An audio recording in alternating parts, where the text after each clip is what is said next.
Hi, welcome to Yellow Chair Collective, the podcast. My name is Helen Garcia, and today I'm joined by one of our Yellow Chair Collective therapists and supervisors, Phuong. Phuong, how are you doing today? Well, Helen, thank Oh, you. good. Yeah. So today we're talking about the basics of mental health, your approach as a therapist. The reason why we're wanting to talk about this is because so much of the way that we look for therapists can be misguided in the clinical process. And so, as someone that's been doing this for almost 2 decades, I think your clinical expertise is needed and necessary. So, the first question I always ask all our therapists is, what's your view of mental health care? For me, mental health care is really kind of like a holistic understanding of someone, right? Mhm. So, mental health is informed by physical health, spiritual health, how well connected we are to our community. And so, I think my training is in social work, and we often think of in social work about clients in a context, right? And thinking about what makes up their context and being able to think about a person as being really connected, that they don't exist in a vacuum, that there are many things that really impact them and inform their well-being. And so I think of mental health in this very much this holistic way and taking into account various aspects of someone's life, not Mm. just about their brain or their body. Why is it important for therapists to understand the context or the environment that people live in when they're going to therapy? I think it really informs the fact that everyone contains multitudes. And if we only fixate on the body or the brain, the thoughts or the feelings, it's a really narrow understanding of someone, right? Mm. If we take into account the conditions in which they live, the neighborhood, is it noisy? Is it peaceful? Do they have enough to eat? Do they have friends or family members whom they feel deeply connected to? Do they feel they have a real purpose in life? Do they feel like connected to others in a sort of, either spiritual or really meaningful way? And I think if we come to understand those things about a person, we get to really know a person more deeply and understand how then we can be of support to them. I really love that perspective because I think we live in a very individualistic society now with the proliferation of AI, what's happening online. And I think that as social workers, because we're both licensed clinical social workers, we've been trained on this understanding that the sociological map informs more about a person, if not shapes the very psychology of a person. And so I love the distinction that you made of, like, for you, mental health is the holistic intake of the whole person. And I think that's a perfect segue to my follow-up question, which is, like, how would you describe yourself as a therapist? I think as a therapist, I think of myself as a listener, right? Mm. And one who is going to bear witness to someone's story. And the story, may precede their birth and may, be informed by their parents and how the story of how their parents arrived to this country, and the circumstances surrounding it, and then what it was like for them growing up and who is in their life now. Right. Mm. And really bearing witness to this story and hearing it unfold and seeing how they make meaning of this story. And maybe what are there parts of the story that bring them a great deal of pain and suffering, that perhaps there could be a different way to write the story or to interpret the story or to make meaning of it. Right. Mm. And I don't think that I could really be a support to someone in this story if I don't actually listen carefully and Mm. deeply, right? That's so good. And make sure that I consistently check in and be like, am I hearing you correctly? Is Yeah. this what you're saying? Is this how you understand your story or your world? And so for me, yeah, I think it's often about listening. And ultimately, the way I sort of talk with new potential clients is to say what we're going to do is really have a conversation, Mm. right? And you're going to tell me some things about yourself and how you make sense of the world and what pains you, right?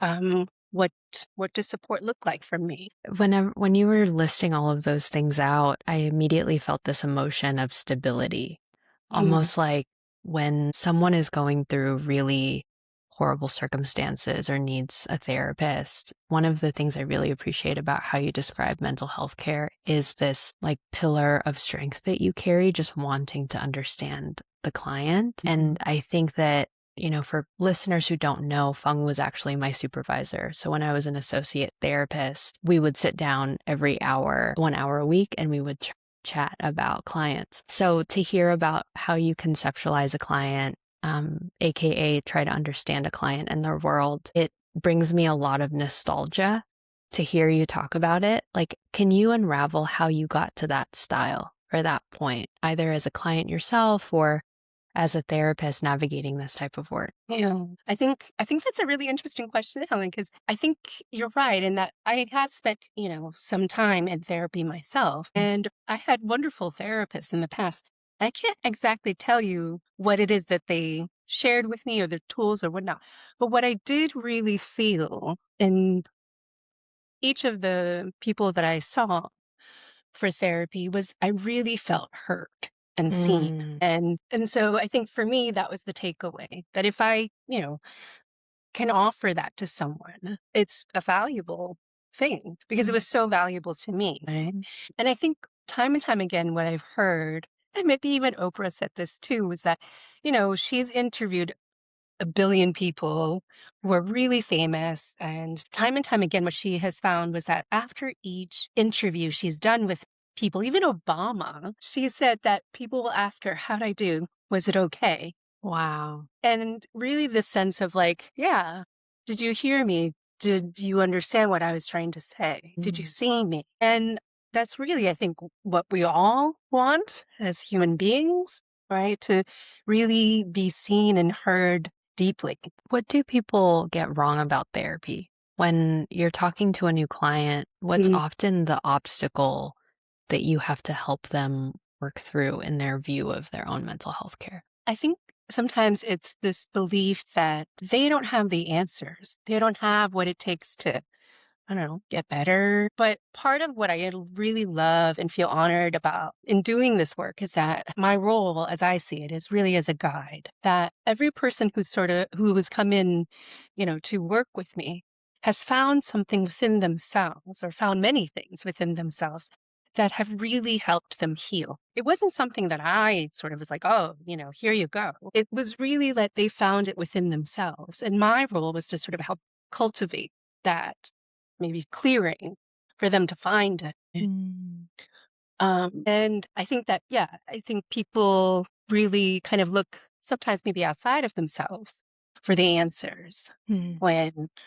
oftentimes it's within them. And then they need some help in kind of sorting through the noise and the stuff to get to that healing. Yeah, there's a lot of stuff. I kind of get this analogy of like just taking out certain things because the way that you view mental health and describe it is just it's simple. It's it's just helping someone find their own answers. And I really love that. I think one of the things that I immediately thought about when you were talking about other therapists was my experience in mental health care and how the specificity of just being heard is so powerful when someone is just listening to you. And outside of that, what advice would you give someone who's looking for a therapist? What sort of things would you want them to look out for? Warning signs, plus signs when it comes to mental health care? One of the things that I love about our practice is that we offer these free 15-minute consultations. And I think whenever I have the opportunity to talk with a new potential client, one of the things I encourage them to consider is, how did this conversation make you feel? Mm, Right. Did you feel heard? Did you feel listened to? Because all the research shows you it's not the fancy schmancy tools and interventions that really help people heal. It's the relationship between the mhm. therapist and the client, the level of trust and understanding that, happens in that 53 minutes, right? And that's what's really healing. And so if in 15 minutes, and it's a short period of time, but generally you can kind of tell, I think, if you're going to be able to have that with someone. And so really reflecting on, is this a good fit? Do I feel comfortable showing up, warts and all? right, Mhm. in this space and feel that I won't be judged or dismissed, that I really will be seen and heard unconditionally. Those 15 minutes are the consultation calls that clients usually get in our practice. Why is it so important that you feel comfortable in those 15 minutes? I think it will offer some insight about, did I feel comfortable speaking to this person? Mm. Um, and did I feel like they were able to reflect and hear what I was saying? Were they able to be warm and empathic and make me feel at ease? Right. And the 15-minute consultation call is one way, right? And it may take more time and contact to determine if this is a good fit. But what I would say to someone seeking a new therapist is fit is, I would say, honestly, most important than Mhm. anything else. Yeah. Yeah. And the subtext to that too is that a therapist's job is to oftentimes listen without any judgment. And I think that from a therapist perspective, having done consultation calls, the clients that I feel most connected to the most are the ones that I really enjoy hearing their story and like Yeah. connecting on them because there is that perfect combination. Not everyone we talk to is going to be like a perfect fit, you know. I Yeah. I think that, it makes me think about my personal consultation calls when I was a teenager trying to find a therapist. Like, it's not about the therapist qualifications. It's not about the therapist telling you what they're good at. Can they actually listen to you and be selfless enough to serve you as a client? Because it is an investment on Yeah. someone's health. Yeah. So I think that's one thing. And I think the other thing, you would ask, like, about kind of what kind of therapist am I?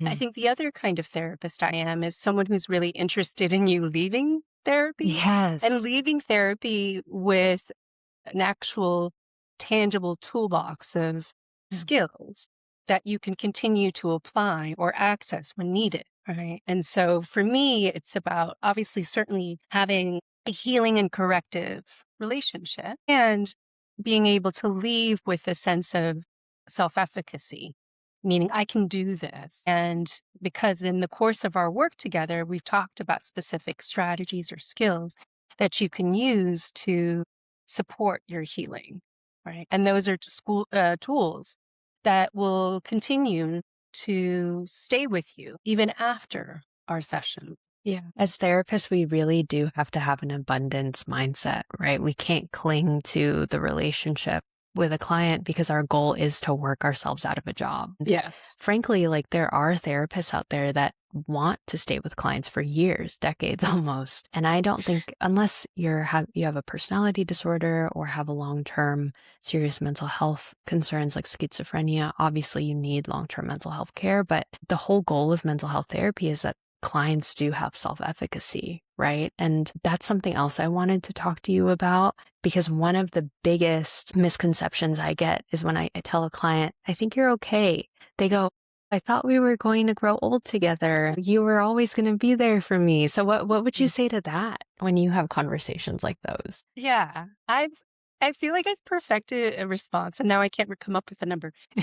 Whatever, like, what is it? 60 minutes times, oh, no, 24. There are like 24 hours in a day. So 24 times 7, whatever that Mhm. total is. The reality is that you and I, if we met on a weekly basis, I spend one of the 720 hours Yeah, with you. that's The wild. other 719 is you're on your own and you've Mhm. been doing it on your own, right?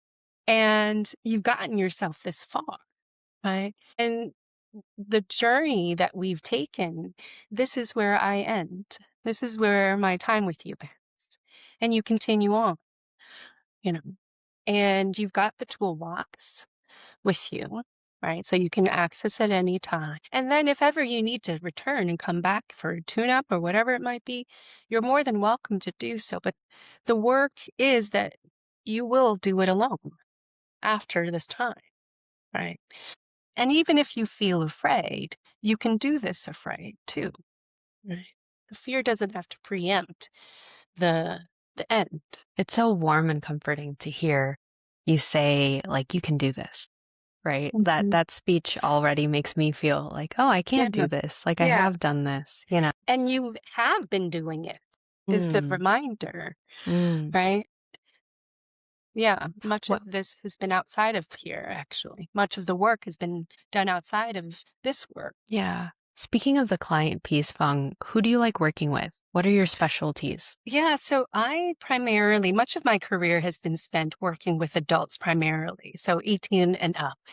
And so right now, that's who I work with. And I actually do have experience working with older adults as well. And so in terms of like demographics, that's who I work with, adults and older adults. And in terms of specialties, um, I work with a lot of clients who struggle with ADHD, Mm. depression, anxiety, substance use, trauma. And I've recently become trained in EMDR as well. And I draw heavily from mindfulness and DBT and CBT as well. Yeah. Why do you like working with adults? Why have you stayed Mm. in that population? I have to say, I think it's partly my own impatience. I think with kids, you have to be so creative and really think outside of the box to really elicit a connection and information. Whereas I really appreciate just the straightforward, we're going to talk, you're going to tell me what it is, and I'll sort of offer some feedback if I have it. And it feels very, straightforward. Like it feels like the most straightforward path from A to B. Mm. Whereas I think working with children, I mean, maybe even couples, it just feels much more secured, circuitous. And so for me, I think it's a better fit for what I think my skill set offers. I'm gonna flip the script now and just ask you one question before we end. But as a therapist, what's the greatest gift that this job has given you? Hmm. That is so deep, Helen, and I love it. Thank you. I have to say, I've actually been reflecting on this question because I really like, I'm not kind of bullshitting when I say I really love this job and I feel like it's such an honor to be and bear witness to people's stories. But I think that the world is a hard place. I think it's really hard to be a human being right now in this Mm, moment in time. And it's easy to despair. And I think what is wonderful about the work that you and I get to do is that we really get to witness and journey with people and find out how strong and resilient and hopeful, the human beings can be, right? Many of the times when people come to us, there's a lot of pain that they've been carrying for yeah. maybe sometimes even a lifetime. And yet they hold on to this hope and belief that things can change, things can get better.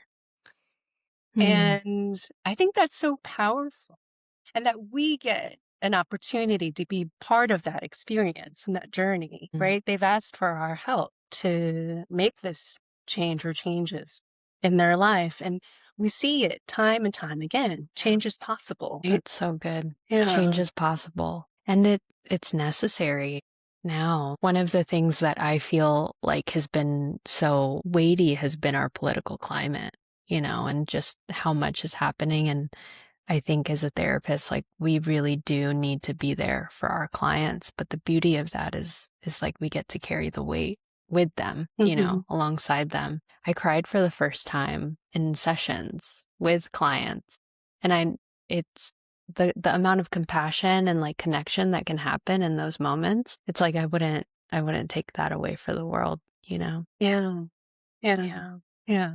And I feel like because sometimes the world and its problems feel so complicated and big, if you Mm, don't feel like you know where to start.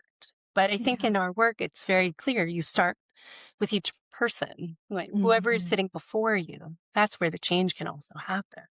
And I Mm, think for me, it gives me a sense of hope. Like it helps me to be resilient and yeah, just again, feel really honored to mm. be of service in this way. Mm, yeah. One of the things I love about working at Yellow Chair is that we get to be of service for Mm, other people, especially in the AAPI community. right. Is like what makes this work like worth it to keep going even amidst all of this stress? I think for me, I've much of my career has been committed to Asian American mental health. And I early on I knew that the population I wanted to work with.